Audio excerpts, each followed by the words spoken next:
Hi friends, எல்லோருக்கும் வணக்கம். எல்லோரும் எப்படி இருக்கீங்க? நல்லா இருக்கீங்களா? இன்றைக்கி அந்த கதையோட இடத்த பற்றி தான் பார்க்க போகிறோம். அதுக்கு முன்னாடி நீங்கள் செய்ய வேண்டிய விஷயம் என்ன அப்படின்னு கேட்டிங்கன்னா, மறக்காமல் நம்ம சேனலை சப்ஸ்கிரைப் பண்ணிக்கோங்க.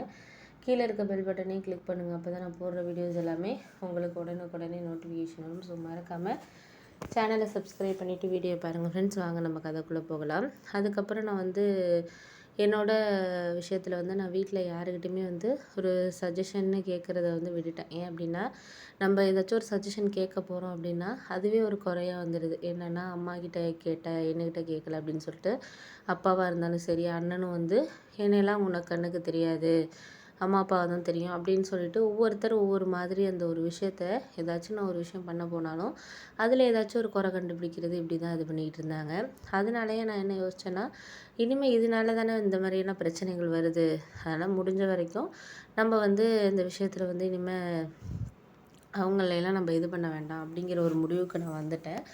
வந்ததுக்கு அப்புறமும் நான் என்ன யோசித்தேன்னா, சரி, ஒரு கம்பெனியில் வேலை பார்த்துக்கிட்டு இருக்கோம் அப்படிங்கிறப்போ அதில் நம்மளுக்கு பிடிச்சவங்களும் இருப்பாங்க, பிடிக்காதவங்களும் இருப்பாங்க. அதாவது நம்மளையும் சரி, நமக்கும் சரி. அந்த மாதிரி இருக்கிறப்போ நம்மளுக்கு எல்லாருமே நல்ல விதமாக நடந்துக்குவாங்க நம்மக்கிட்ட அப்படின்னு சொன்னால் கண்டிப்பாக கிடையாது. அப்படி தான் எனக்கும்.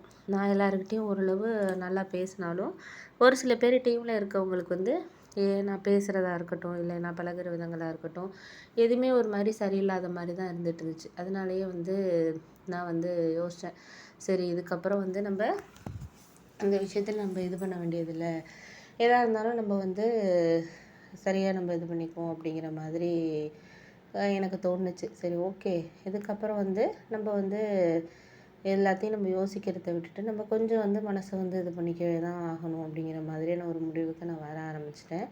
சரின்ட்டு அதுக்கப்புறம் ஆஃபீஸில் ஒரு சில பேர்கிட்ட பேசுகிறதே நான் நிப்பாட்டிக்கிட்டேன் அப்படின்னு தான் சொல்லணும். ஏன்னா அவங்க நம்மளுக்கு நேராக பேசுகிற விதத்துக்கும் நம்ம அந்த பக்கம் போனால் நம்மளை பற்றி ஒரு பேசுகிற விதத்துக்கும் நிறையா ஒரு டிஃப்ரெண்ட் இருந்துச்சு. அது மற்றவங்க மூலியமாக நம்மளுக்கு ஒரு தெரிய வர்றப்போ ரொம்பவே மனசு எனக்கு கஷ்டமாக இருந்த மாதிரி தான் இருந்துச்சு. ஏன் அப்படின்னா, அவங்க நம்மளுக்கு நல்ல ஒரு ஃப்ரெண்டாக இருப்பாங்க அப்படின்னு சொல்லிட்டு நம்ம நினைக்கிறோம். ஆனால் அவங்க நம்மளுக்கு நேராக பேசுகிற விதமும் நம்மளை தாண்டி பேசுகிற விதமும் வேறு மாதிரி இருக்கிற மாதிரி தான் இருக்குது. அதனால் நான் முடிவு பண்ணிட்டேன், சரி ஓகே, இதுக்கப்புறம் நம்ம கொஞ்சம் பொறுமையாக தான் நம்ம இது பண்ணணும், சரி பார்த்துக்கலாம் அப்படின்னு சொல்லிட்டு நான் முடிவு பண்ணிட்டேன். அதனால் நான் சில விஷயங்களை கொஞ்சம் டைம் எடுத்து பண்ணணும் அப்படின்னு சொல்லிட்டு எல்லாருக்கிட்டையுமே ரொம்ப ஒரு மாதிரி பேச்சை கண்ட்ரோல் பண்ணி தான் பேசுகிறது எல்லாமே.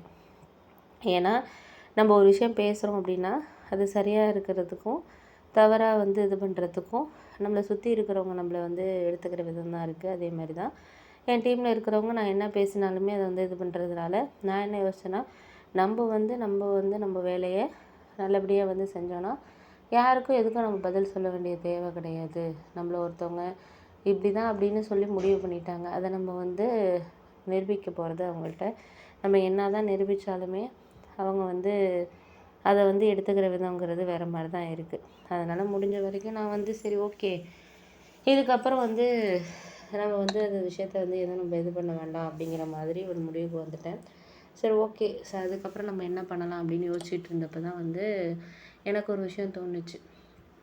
சரி, நம்ம இந்த ஒர்க்கில் இருந்துட்டு வேறு ஏதாச்சும் ஒரு பெட்டராக ஒரு வேலையை தேடிக்கலாம் அப்படின்னு சொல்லிட்டு ஒரு 3-4 மந்த்துக்கு அப்புறம் நானே யோசிக்க ஆரம்பித்தேன். ஏன்னா அந்த கம்பெனியில் 4 இயர்ஸாக ஒர்க் பண்ணுறோம் அப்படிங்கிறப்போ அடுத்த ஒரு இதுக்கு நம்ம கொண்டுட்டு போகிறப்போ நம்மளால் ஒரு நல்ல இதுக்கு கொண்டுட்டு வர முடியுதா என்ன அப்படிங்கிறத நானாகவே முடிவு பண்ண ஆரம்பித்தேன்.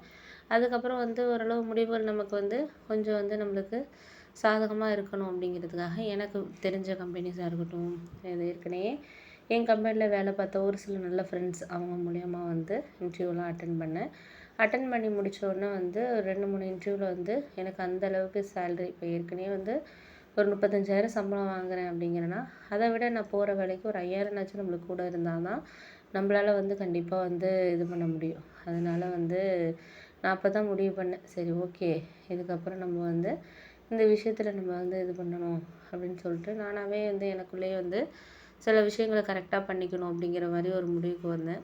வந்ததுக்கப்புறம் என்னாச்சுன்னு பார்த்தீங்கன்னா, ஒரு சில நாட்களுக்கு அப்புறம் எனக்குள்ளேயே சில இதை நம்ம சரிப்படுத்திக்க ஆகணும் அப்படிங்கிற மாதிரி ஒரு முடிவுக்கு வந்ததுக்கப்புறம் தான் எனக்கு புரிஞ்சிச்சு. சரி, இதுக்கப்புறம் நம்ம வந்து இந்த விஷயத்தில் வந்து நம்ம கரெக்டாக பண்ணணும் அப்படிங்கிற மாதிரி ஒரு முடிவுக்கு வந்ததுக்கப்புறம் தான் வந்து நான் சரி வேலை தேடுவோம் அப்படிங்கிற ஒரு இதுலேயே நான் வந்து இருந்தேன்.